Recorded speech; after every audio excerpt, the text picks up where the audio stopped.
Hi, everyone. My name is Jackie. I am an alcoholic. And it's really good to be here. It's great to be back. There's so many people in this room I love and admire, old friends, new friends. My sobriety date is June 28th, 2006. My home group is the Women Who Are Too Much group of Alcoholics Anonymous. I have a sponsor. I have a service sponsor. I hold a group level service commitment at my home group, group treasurer, and I also have a service commitment outside the group level at the general service at the area. So I think those are my stats, at least the ones that I will share with you. So I will share about what I was like, what happened, what I'm like now. And I'm just going to go into it and share my story. And I hope, I know that some people here will hopefully identify with parts of my story. There are going to be some people here who probably won't. And the great news is that there are lots of meetings with lots of different alcoholics telling lots of different stories. And in my experience, I've seen alcoholics, I think, in the stories that I've heard, alcoholics, we drink differently. We have different kinds of consequences. I feel like what connects us often is the feelings and that lack of control, that progressive lack of control over time, and the eventual incomprehensible demoralization that occurs. The level of unmanageability might look different from each of us, right? And what that powerlessness and how it manifests might look differently. But I've always related to that progressive feeling of losing that control. And I've always related to that queer mental twist, right? What my queer mental twist might be a little queerer than yours, or it might be a little twistier than yours, or it might, look a little different in how my brain likes to talk to me about things. But I feel like that there's those things that we do have in common, right? There is some kind of thinking that does get us to kind of forget the consequences, to think that this time will be different, or, even better, I don't even care if this time is different. That's a really great one. So anyway, here's a little bit of my story. I am the child of Holocaust survivors. My parents were Polish Jews. My father was liberated from the Lodz ghetto at the end of World War II. I'm a first generation American. I am the only alcoholic that I know of in my extended family, although I have heard of one black sheep. I finally got told about there was one black sheep that no one talked about, a cousin who had tattoos and rode a motorcycle, and no one talked about him. And one person came up to me and said, "You remind me of them." So, maybe there is someone else in that family tree who shares a little bit of my kind of ism. But there's a lot of other isms in my family. There was a lot of rage, a lot of overeating, a lot of codependence as well. This is just how some of my isms manifested. I was born a highly sensitive kid. As a highly sensitive person, from a young age, I have always been sensitive to sights, sounds, lights, and feelings. Life was just a lot. And from a very young age, I needed something to take the edge off of life. So my first drug of choice was my thumb. I was a thumb sucker until the fourth grade. And I will say the only intervention I ever had in my life was a thumb sucking intervention in the fourth grade. And if you don't believe me, I will paint a scene for you where the principal took my parents and the teachers and they sat around in a circle with me and they all went around and said how my thumb sucking was affecting everyone in the class. So it was a full-blown intervention, and I did put down thumb sucking, and I started biting my nails, and I still bite my nails to this day. So there you go. But yeah, from a very young age, I used like different things to kind of try and comfort me, because I am a comfort-seeking missile. I just need some kind of buffer between me and reality, because being fully present, right? I have a different relationship with that word, but let's just say for now, being fully present in the world without something mediating it was too much. Right, it's my home group is very appropriate for me.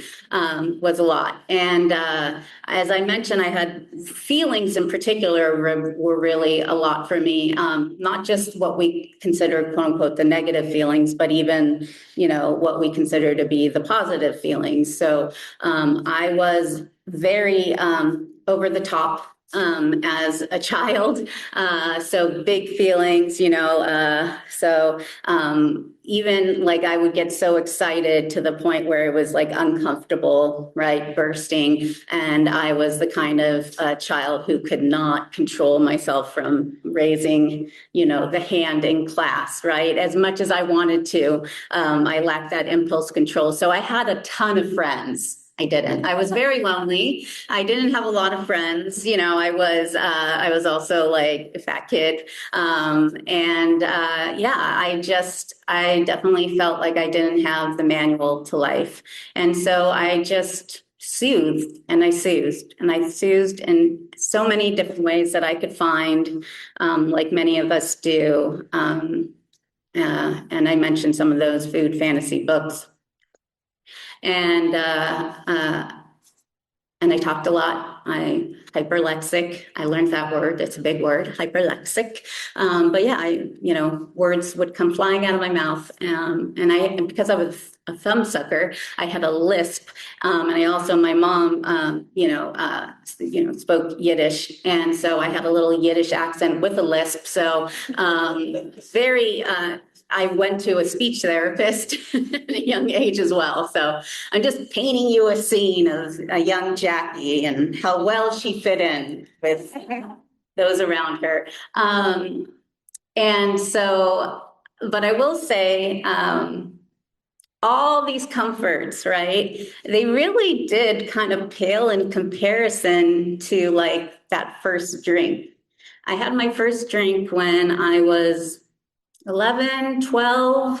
I might have had something like before then, right? Because you're Jewish, you probably got something passed to you in like the Passover Seder or something. But like my memory of like my first drink was I was in a community opera. I was very excited. I got to be an extra, so I got to play a nun. And so that was very exciting for me, being Jewish. I got to play a nun. And during a cast party, there were adults and the kids would be in the background as the supernumeraries, the extras. And during the cast party, an adult man who used to pay a lot of attention to me during rehearsals, he started slipping me glasses of wine.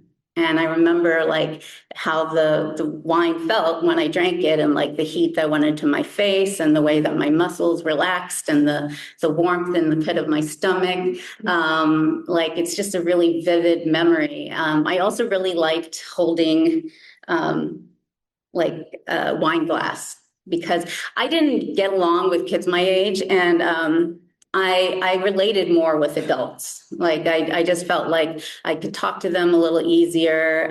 And so I always kind of, when I was younger, got along a little better with adults and animals, but adults.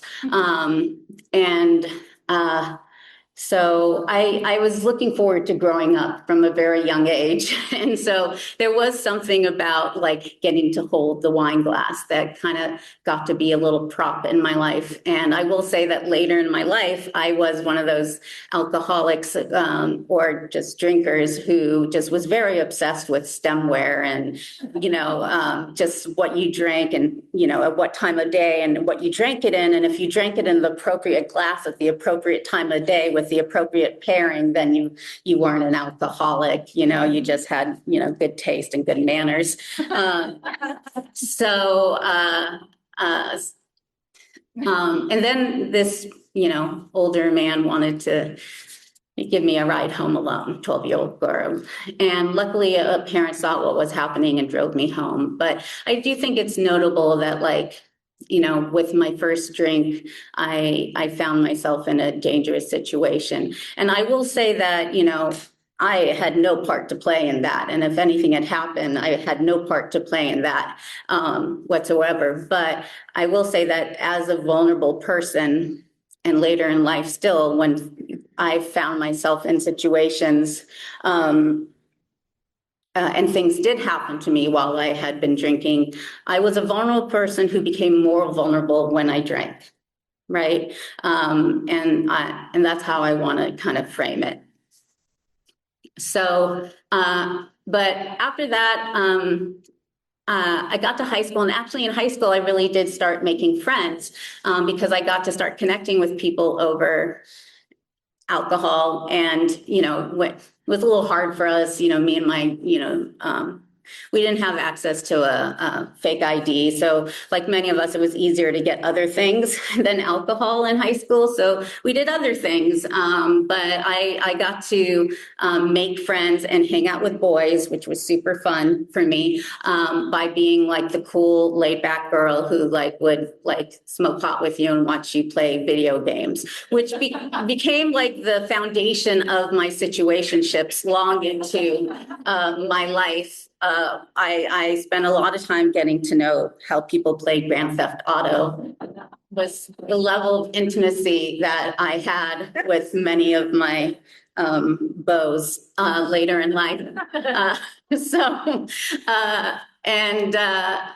But it was really in college when things took off. I had access finally to like alcohol on a regular basis and like no one to kind of like make sure like I went to the right place and, and on all that kind of stuff. So, and then in high school, I started to develop this problem. And the problem was that I liked the way one or two drinks made me feel. And I wasn't stopping at 2 drinks. So as I mentioned, you hear different kinds of stories in the rooms, and you'll hear stories of people who were oblivion seekers from the very start, who actually purposely sought out oblivion. And I was not an oblivion seeker. Like I found myself, blacked out and then finding myself in a dark part of campus. Like that happened to me like once. And that was like, no, thank you. And I was like, I don't want that to happen again, but I didn't want to stop drinking. So to me, this was a problem and I needed a solution. And I mean, the solution definitely wasn't not drinking. It wasn't abstinence. It wasn't like a community of people. The solution was cocaine. And I mention it by name, and I mention substances in this because I use this substance as a way to control and enjoy my drinking. And I think that's significant, right? For me, like as very much tied into my drinking story because it was one of the ways that I really did try to control and enjoy my drinking. And for a little while, it worked in college because I got to drink the way I wanted to drink, which it turns out the way I want to drink is like 8 to 12 hours straight without, losing control and seemingly without consequences. Because to me, that's what normal drinking was. And, I think about, I remember the first time I heard someone in an AA share talk about normal drinkers and drinking normally. And I had this thought in my head, which was, if I could drink like a normal person, I'd drink all day long. So I don't know. That makes sense to me. It might make sense to some of you. To me, that's like really classic alcoholic thinking, a little bit maybe example of what we call the alcoholic insanity. Because for me, drinking normally did not mean having, one or two drinks and then stopping, right? Because I could have done that. I like the way two drinks made me feel. I wasn't able to stop at that. No, to me, drinking normally, what I wanted was to just drink without consequence. And so I kept trying to find ways to do that without consequence. Or minimize consequence or things like that. But I did manage finally to graduate college with a theater degree, and then I went to New York. And New York at the time, in the early 2000s, was one of the few places that I knew of that you could have alcohol delivered to you. So now it's very common, and I feel for the people getting sober nowadays with like the apps and everything that's available for them. It was certainly very tough when we were in New York and that was available. And I will say that I did not spend hardly any time working on shows when I was in New York. Most of the time was spent trying to make money to then spend the money on the things that me and my flatmates were doing in our apartment on the weekends, right? It's so funny because I've been to New York several times since being sober, and it's almost like a different city for me to experience, because all I remember from before is like where I drank in New York and a few of the places I lived, but I really only got to discover New York City when I got sober. Even discovering San Francisco, the city that I grew up in, I really discovered that in sobriety, especially going to AA meetings, to different parts of the city. Like I never really realized how I am fairly a creature of comfort. So, I do like to, have the places where I feel comfortable in, and I know, but particularly my life gets very small when I'm in my isms. So, here's the thing, New York's a really hard place to live. So New York was clearly the problem. New York was the reason why it was a really tough city. It's the reason why I was always running out of money and having, check fraud and things like that. And, it's the reason why I was, the people there, the managers were just really mean. That's why I was getting fired. And, so I was periodically moving back home, and then I would try to move back there. And then, so basically after my third time, I just moved back home to San Francisco to lick my wounds. And I stopped working on shows and theater altogether. And I would not step into a theater again for like 3 or 4 years. And at that point I was just partying.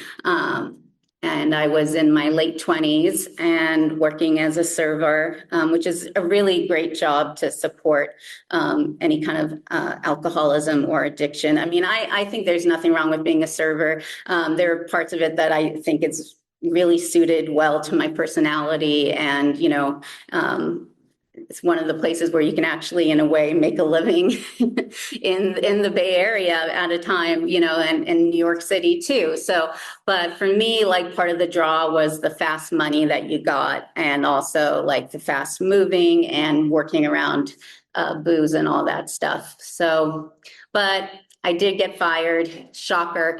And eventually I moved into my mom's basement, and my life became a 3-block radius. And my mom's basement, the bar up the street, and every night would find me, or every morning would find me when the bar shut down. I would be in my mom's basement bathroom, smoking cigarettes and staring at myself in the mirror. And I did this like every day for like 2 months. And so when we talk about alcoholism being an illness of self-centeredness, an illness of isolation, I think about that basement bathroom because I wasn't looking in the mirror because I liked what I saw, right? I was looking in the mirror because all there was my self-loathing, and my life was that small that all I could see was my self-loathing and my isolation and my pain. So when I think about my life now, and what I've been given as a result of the steps and all our 36 principles and the fellowship of AA, like my life is so big and I've been able to travel and I feel like I know people all around the world. And I regularly, like on a monthly basis, travel way far out of, San Francisco, constantly to see people who know me from up north to, down to Monterey. I get to see people on a monthly basis. Like I can walk into I feel like I can walk into a random room on a road trip and I feel like I might even run into someone I know. Like my world is just really big. And I think about like, that's what I was given. And I got to exchange it for that like dark little lonely basement bathroom.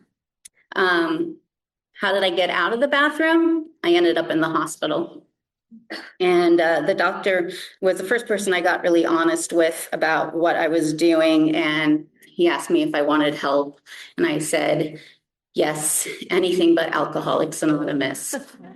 No, because you see, I had looked up like a couple of months earlier, I looked up AA for a friend. I had looked it up for a friend who was a really bad drinker. And I'd seen on the website, I had seen the 12 steps out of context, and I saw the word God and I saw he and him and with a capital H. And I was like, oh, like this is not for my friend. And it certainly wasn't for me. Right. So I had a very specific idea from that very quick glimpse of what AA must be.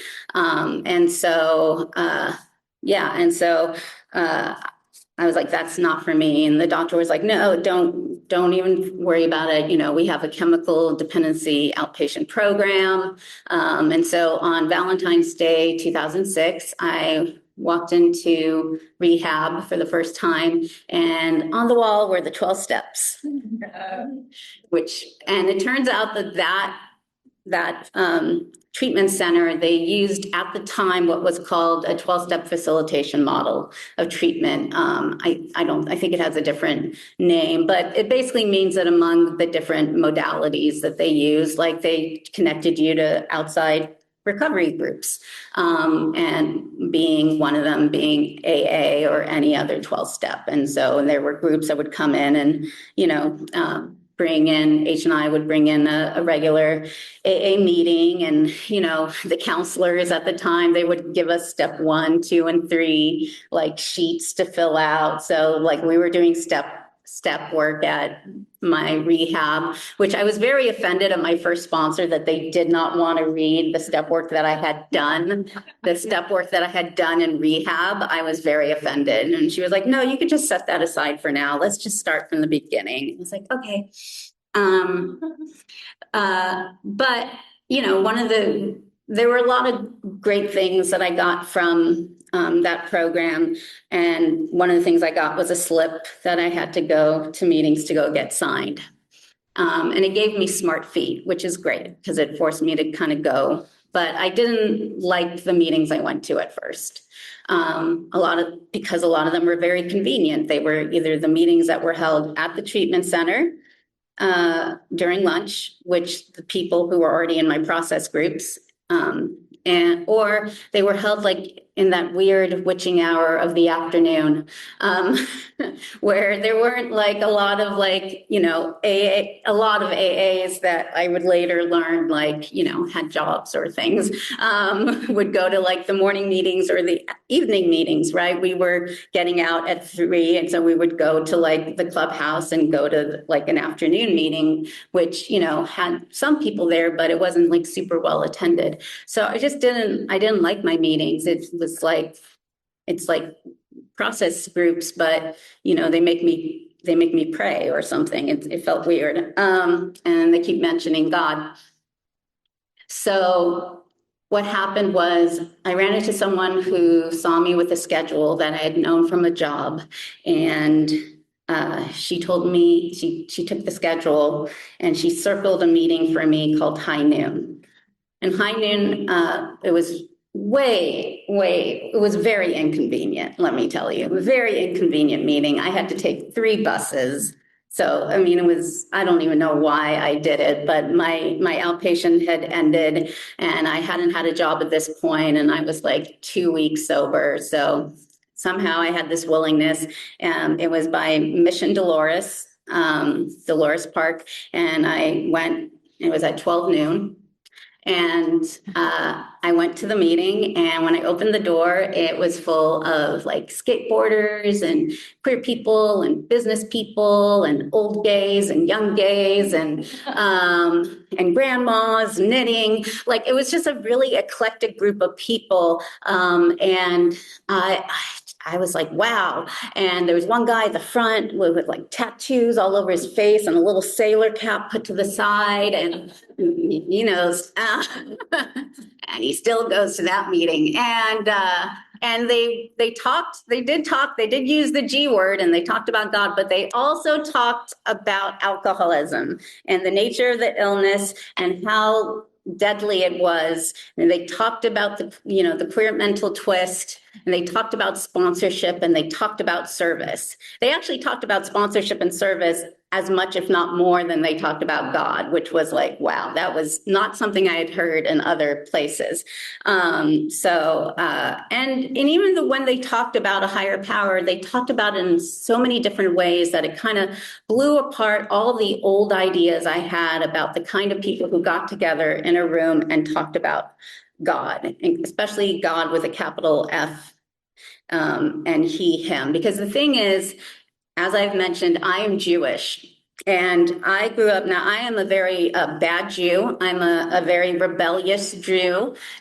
I am, I am a secular Jew, but I have always had a rebellious streak. I had Hebrew school. I graduated Hebrew school. I went and had a bacon cheeseburger. So for someone like me, going into church sanctuaries is not that big of a barrier. It is a huge barrier to conservative Jews. And there's a reason why we don't see a lot of Orthodox Jews, in the rooms of AA on a regular basis, right? And that they are there, and there are some amazing cities. Chicago has a lot of services that help like conservative Jewish people like find meetings that are actually held in medical centers and other locations, and provide those kind of like ways of connecting more conservative Jewish people to meetings, 12-step meetings that they can attend. For me, it was no big whoop, as they say. And so I was able to do it, but I still had the discomfort, and I still had the discomfort of talking about God with a group of non-Jews, which is not something Jewish people do a lot in my experience, right? Because we talked about God. We didn't even talk about God in English. Like, that was weird. Like, we prayed in Hebrew. It was you do that in a setting. Simple, right? And no one asked me if I had a personal relationship with God. That is weird. That's something, we don't worry about that. We worry about, like, are you doing the Shabbat? Okay, cool. Are you keeping kosher? No. Okay, don't worry about it. Are you going to marry Jewish? Great. That's what matters. Are you going to marry another Jewish person and have a Jewish baby? Good job. Okay, we can handle everything else. I mean, I'm being a little facetious, but seriously, what ended up being actually very useful is because there was such a focus on my actions, that actually translated really well later. And so there actually is a lot that actually works really well between Jewish thought and culture and the 12 steps. I just didn't know it at the time, right? So I found this group that definitely helped me break apart from all these prejudices I had, because that's what they were, prejudices. Joe and Charlie talks about that in their big book study, that the word prejudice comes from the word prejudgment, which is the idea of an old idea. So I had old ideas around the word God. Most of us do, and most of us bring those into the rooms, and typically through our step work. And for me, was part of step 2, coming to believe that a higher power could restore us to sanity. Part of coming to believe that AA could work for me too was about being willing to set aside old ideas and try to find out what these words meant to me, which is what was being said in the big book. When I read the big book and with my sponsor, that is what the big book was inviting me to do, is find out what these words meant to me. So I did find a sponsor, and they were wonderful, and very patient with me, because if you can't tell, I'm a very patient person. I require a very patient person because I like to ask a lot of questions. And, I will also say, there's that saying, like, you can't be too dumb for AA, but you can be too smart, right? Or something like that. I'm not a fan of that saying, just because, like, if you look at our founders like Bill and Bob and, these were incredibly brilliant people, right? We had lawyers and doctors, and regardless, if you don't need a white collar degree or a job to be a brilliant person, but the early members, like, they were very highly intelligent people. So the issue is not intelligence or smarts, is about open-mindedness. Right. And it's true, you can get ground down to a certain level of open-mindedness, but I've seen some really ground down people who hang on till dear life to their old ideas. But I had a certain amount of, I think, willingness. Once I encountered a group of people that I actually gave me hope.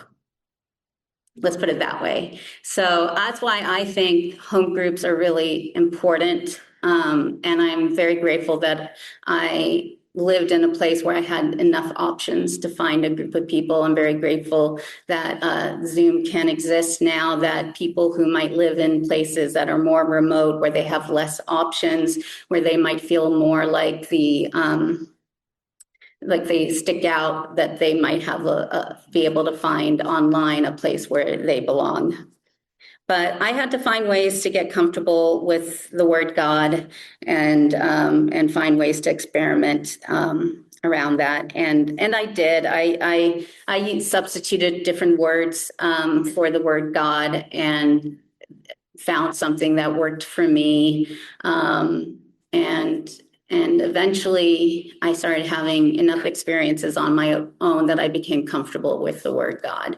And then later, a couple of years later, I became uncomfortable. And then, it just becomes like this thing. It's a cycle with me. And I will mention this thing that I thought about as I reflected on my Jewish identity recently and over the last 3 or 4 years.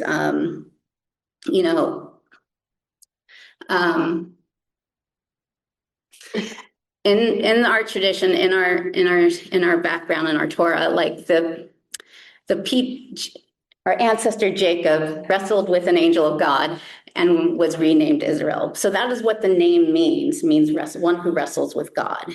So, like, that is what I find. I relate to that. I relate to the idea of wrestling with God, because I feel like I am always wrestling with the idea of God. But I have surrendered to the principles of AA. And for me, I have worked with many atheist, agnostic sponsees, and I think the 12 steps and the principles of our 12 steps, the principles of our traditions and concepts, like these 36 principles are a beautiful higher power. Like, the principles themselves can really work as a higher power for anyone who feels like that they're struggling with any kind of a theistic or even the idea of like an energetic higher power, right? If Gus, great universal spirit, doesn't work for you, if group of drunks doesn't seem to work for you, if these things don't work for you, I invite you to try the principles themselves. And I think that's what has always drawn me back in. Service has been a big part of my time in AA, as has been I've also been interested in AA history. I mentioned theater. I started a recovery theater troupe, and we put on AA history, plays about AA history, and we did that for a while. I've had many adventures and interesting experiences in AA. I have been really honored to sponsor a good group of people. My first sponsee didn't want to tell anyone her name, so it didn't really work out very well. I mean, you got to connect with people. She thought she had an unusual name. I didn't think it was that unusual. But my second sponsee, who was older than me, she was Catholic. Like, I mean, I had 6 months at the time, but she's still my sponsee today, and she's celebrating like 19 and a half years. So, it's kind of amazing, and she's a really special person to me. Doing the 12 steps have been vital in my life. I am not a person who talks about each step one at a time. Like, I think they're experiential. And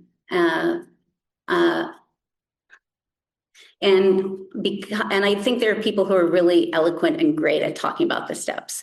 I think for me, the thing that I can offer is for the people who struggle with things like the God word or identification or barriers, and how I have found different ways to kind of stick around and work around some of those barriers, and sometimes have been given help around some of those barriers. So one of the things I wanted to wrap up with, and I realize I am too short to see the sign. So what time do I have to wrap up? You have like 7 minutes. Okay, 7 minutes. So not ignoring you. I literally cannot see the sign because I'm that short. I am 48, almost 49 years old. I came in when I was 27. Oh, young people in AA was also a big part of my sobriety, and that will make your world really huge too. So I also wanted to say that. But I am 48 years old, and something that happened during the pandemic is I was diagnosed with ADHD, like many women, middle-aged women.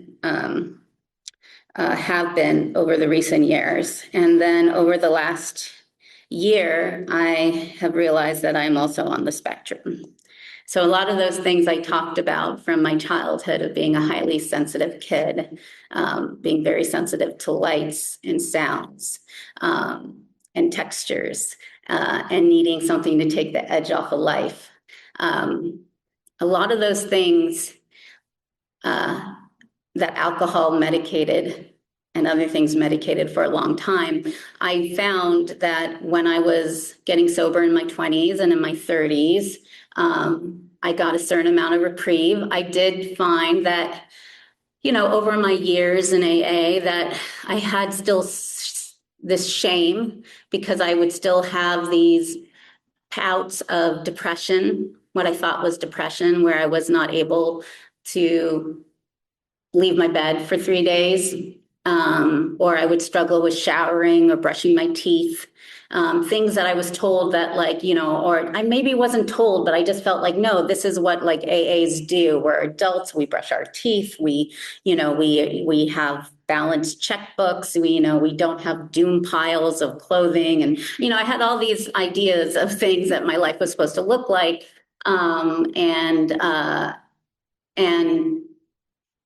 And then as I entered perimenopause, I told my friend, I'm going to mention perimenopause, but I thought I would only mention it once. So as I entered perimenopause, okay, a lot of those symptoms that were kind of okay got worse as I, is going through this change.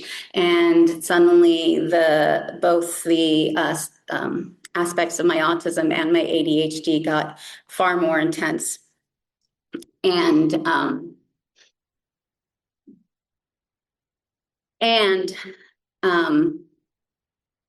I mention this because it is something that has made me go back and look at both my story, but also and I'm still incorporating a lot of this identity into both my AA story, but lots of things in the way I struggled with step 11 and how I thought meditation and my inability to sit still, right, meant that I was not doing it right, or that I was not being present, right? This idea of like mindfulness that, if I was, mindful enough, or good AA learns how to be mindful enough, like all these ideas of what, even though I kind of knew better, that there was no idea of what a good AA was, right? And what the gift I've been given over the last couple of years by having this diagnosis and learning more about it and connecting with other neurodivergent women in AA is learning that what recovery looks like for me, and what a spiritual condition, healthy spiritual condition might look like for me, is it maybe looks different for other people. So now I know that when I have a really intense, amazing weekend of service, like at an assembly, I will spend 2 days in a dark room. And it doesn't necessarily mean I'm depressed or there's anything wrong with me. It just means that my brain needs to destimulate. And there are going to be times when I will not remember anyone's names. And it doesn't mean I am a horribly self-centered person after all these years. It just means that my mind does not connect faces with names in the same way that maybe other people do. So I wanted to finish. My home group is really special to me because it is a women's dual diagnosis neurodivergent meeting online. And what I love about it is I'm glad it's not my only meeting.